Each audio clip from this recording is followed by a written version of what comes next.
गेलेली आहे की विरोधक अपप्रचार करत आहेत की गुजरातला पाणबुडी प्रकल्प जो तो महाराष्ट्राचा आणि गुजरातच्या दोघी याचा काही संबंध नाही, त्यांचा प्रकल्प हा आहे की ते विरोधक चुकीची टीका करत आहेत. मी ही सगळी वर्तमानपत्रातली माहिती आणि माझा अजून तरी संपूर्ण मीडियावर विश्वास आहे, त्याच्यामुळे चॅनलवर आणि वर्तमानपत्रात जे आम्ही वाचतो त्याप्रमाणे आम्ही बोलतो आणि ती जर माहिती चुकीची असेल तर अर्थातच भारतीय जनता पक्ष किंवा ज्या डिपार्टमेंटचा तो विषय आहे त्या डिपार्टमेंटच्या मंत्र्यांनी खुलासा करावा. Simple, it's not so difficult.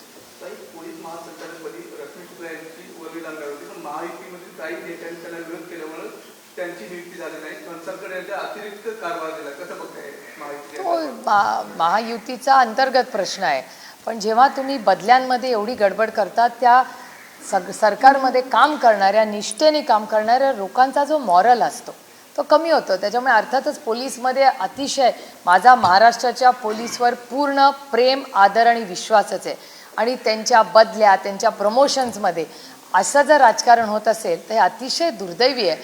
आणि मग ज्या प्रेमाने, आदराने एक आदर्श म्हणून आजचा युवा पिढी पोलीसमध्ये जातो त्याला काय तुम्ही आदर्श करताय त्यांच्या पुढे? त्याच्यामुळे राजकारण हे पोलिसून बाहेर असलंच पाहिजे आणि पोलिसांना पारदर्शकपणे संविधानाच्या चौकटीत राहून या ट्रिपल इंजिनच्या खोके सरकारने काम करू दिलं पाहिजे.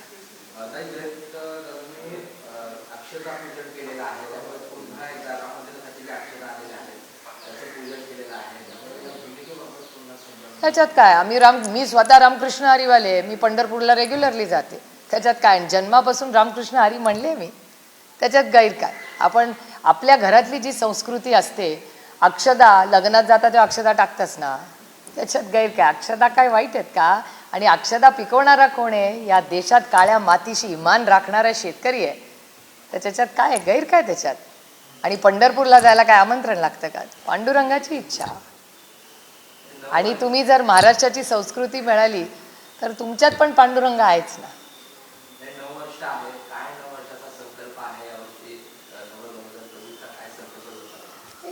कालच तुम्ही जर वर्तमानपत्र सगळी वाचली असतील तर जगामध्ये अनेक महत्त्वाच्या देशांमध्ये यावर्षी इलेक्शन आहे, त्याच्यामुळे संविधानाप्रमाणे इलेक्शन्स व्हावी, ती पारदर्शक व्हावी. आणि आपल्या देशात आणि जगामध्ये अनेक ठिकाणी ही दडपशाही आहे, त्याला ती कुठेतरी थांबवून पारदर्शकपणे स्वातंत्र्याने आपल्याला सगळ्यांना मोकळा श्वास घेता आला पाहिजे.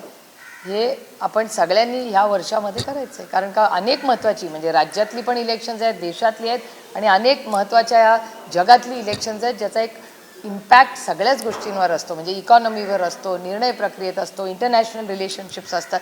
त्याच्यामुळे खूप हे वर्ष पॉलिटिकली, सोशली आणि इकॉनॉमिकली हे खूप महत्त्वाचं असणार आहे जगासाठी, आपल्या देशासाठी आणि आपल्या राज्यासाठी.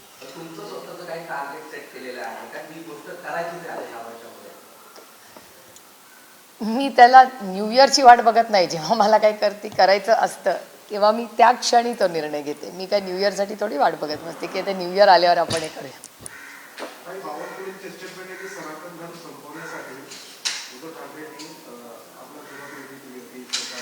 कसं आहे, माननीय उद्धवजींवर बोलल्याशिवाय त्यांची कोणाची हेडलाईन होत नाही. जसं आदरणीय पवार साहेबांचं आहे तसंच माननीय उद्धवजींचं आहे, त्याच्यामुळे ते रोज. आणि माझ्यासाठी लोकशाही आहे, दडपशाही नाही. जो मर्जी बोलो. झालं मराठीचं. हां,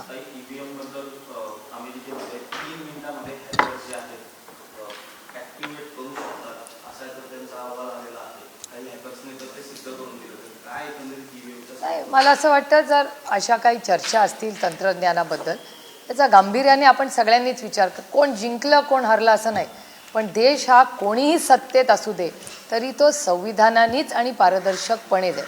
कॉपी करून पास करण्यात काय मजा? आपण सुसंस्कृत भारतीय लोक आहोत आणि आपण मेहनत करून पास होऊया ना, कॉपी करून कशाला पास व्हायचं? त्याच्यामुळे अशी जर असेल तर मला असं वाटतं एक ऑल पार्टी मीटिंग माननीय प्रधानमंत्र्यांनी बोलवा.